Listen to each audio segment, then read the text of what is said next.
the Arizona town where 400 people saw the same UFO. On the evening of March 13, 1997, something appeared in the sky over Arizona. It was not a light. It was not a plane. It was a formation of massive, silent, triangular objects that stretched a mile wide from end to end. And here is the part that should keep you awake tonight. Over 400 people saw it.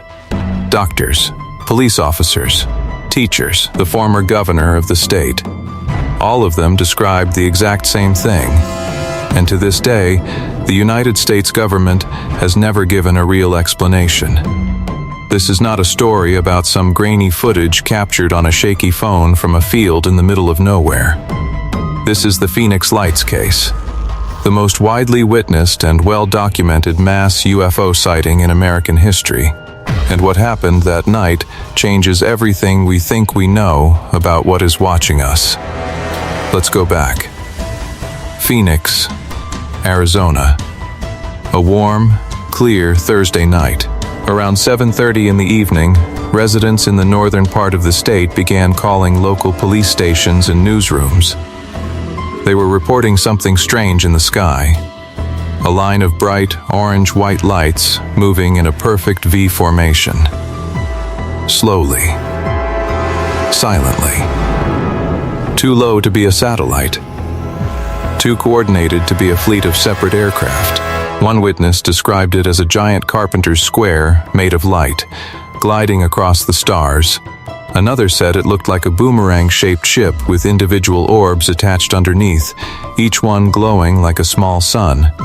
The formation drifted south for over 300 miles. It was seen above Prescott, above Phoenix, above Tucson. It moved with a purpose. It did not wobble. It did not accelerate. It simply cruised, as if observing everything below it. And then, around 10 o'clock, it vanished. If the story ended there, the government's eventual explanation might have been enough. The Air Force would later claim that the first event, the V-shaped lights, were simply military flares dropped during a training exercise at the Barry-Goldwater Range. Flares that coincidentally formed a perfect geometric shape and drifted in total silence for hundreds of miles. But the story does not end there, because roughly 90 minutes after the first sightings, something else appeared directly over the city of Phoenix. Something much closer, something much larger. A solid, wedge-shaped craft, dark gray against the night sky, blocked out the stars as it passed overhead. It was enormous. Witnesses described it as being the size of multiple football fields, a mile wide. It moved so low that it seemed almost within reach, and it was completely and utterly silent. One man, a former airline pilot, was standing in his backyard when the craft passed directly above his house. He later told investigators that he could see individual panels on its underside. He could see the texture of the metal. He could feel the air pressure change. And he could hear absolutely nothing. No engine, no hum, no propulsion of any kind. His dog hid under the porch and refused to come out for hours. Another witness, a mother driving home with her children, pulled her car to the side of the road and got out. Her kids were crying. The craft was so low, she felt she could throw a stone and hit it. She described a row of lights along its leading edge and a feeling of being watched. Not threatened, but observed, like something up there knew she was looking at it. A police officer in a patrol car watched the object drift over a residential neighborhood. He radioed his dispatcher and asked if any aircraft were reported in the area. The answer came back negative.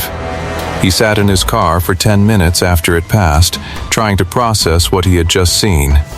He later said it was the single most frightening experience of his career.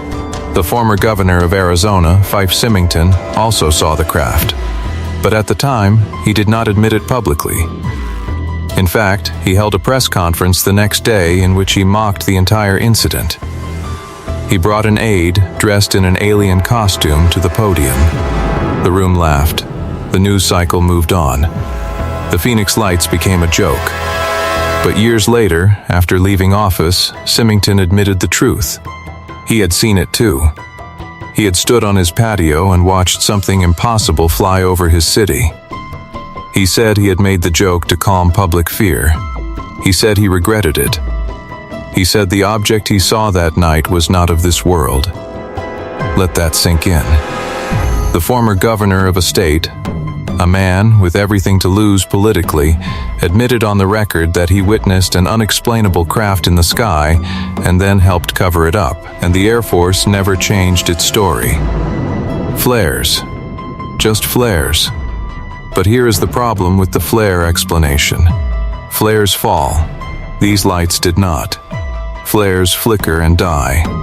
These lights maintained a steady, brilliant glow. Flares produce smoke. The night of March 13 was clear and still. Flares do not travel 300 miles in a silent formation, and flares are not solid objects that block out the stars. So what did 400 people see? One theory has gained traction among researchers over the years. It suggests that the lights were not the craft itself, but rather indicators on the underside of a massive, triangular mothership. A vehicle so large that military radar either could not track it or was ordered not to report it. And if that theory is correct, the implications are staggering. It means that something with technology far beyond our own entered American airspace and was observed by hundreds of credible witnesses over a major city. And the official response was a joke, a denial, and a lie. The Phoenix Lights case remains open in the minds of those who saw it. Every year on March 13, witnesses gather in Phoenix to share their stories and demand answers. The military has never declassified any documents related to the event. No government agency has ever conducted a public, transparent investigation. But the witnesses remain. Over 400 of them. Their testimonies are consistent. Their credibility is solid. And their question is simple.